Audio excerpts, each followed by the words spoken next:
Top EU and US trade officials are set for talks in Paris today on the sidelines of an upcoming G7 meeting. Trade tensions between the two simmering after the US President Donald Trump said the bloc did not comply with a tariff agreement reached last summer and said he would hike levies on European cars. Now, the deal was aimed at lowering the US tariff rate on EU autos to 15%. The European Parliament has given its conditional approval, but a final version still needs to be negotiated with member states before it can be implemented. EU Chief Ursula von der Leyen says the bloc is prepared for every scenario and reiterated the bloc's commitment to the deal. Well, let's go live to Will Denselow in Brussels, tracking developments for CNA. Now, Will, the trade deal, as I mentioned, was conditionally approved in August last year. Now, what is the holdup?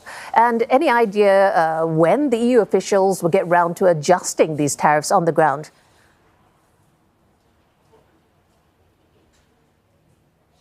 That's absolutely right. It is quite some time ago. And if we cast our minds back to what exactly was agreed in Turnberry, Scotland, between Ursula von der Leyen, the Commission President, and President Donald Trump of the United States, well, this would effectively scrap duties on US goods coming into Europe. It would essentially put a broad cap on EU goods heading over to the United States at just 15%. Since then, well, plenty has changed. There was Donald Trump's threats of imposing tariffs on a number of EU member states due at the start of the year to that spat over Greenland. Now, that caused European lawmakers in the European Parliament to effectively put the brakes on ratifying this trade deal for a number of months. That has passed, though, so now it comes to the negotiation between the European Commission, the European Parliament and individual member states to try and get this deal over the line. This takes time. That has been the message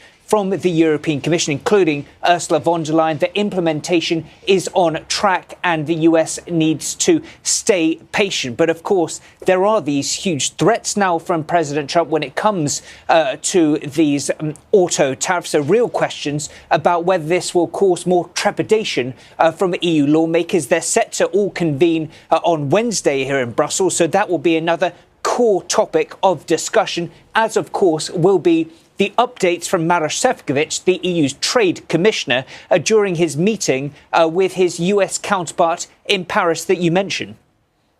And all this even before, as you mentioned, the G7 meeting has even started. So give us the highlights. What's on the agenda?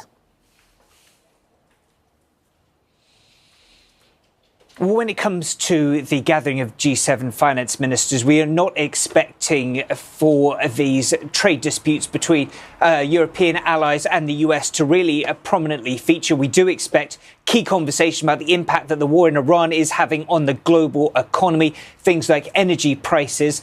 But there are a number of issues that France will want on the agenda and are calling for discussions. Now, plenty of these focus on concerns shared by G7 members on the issue of China. Overcapacities is a major topic, as well as the issue of small packages. Now, the US and EU have both taken action to try and address the impact and role that e-commerce has had on smaller retailers that have seen as a move against the retailers, e-commerce giants such as Temu.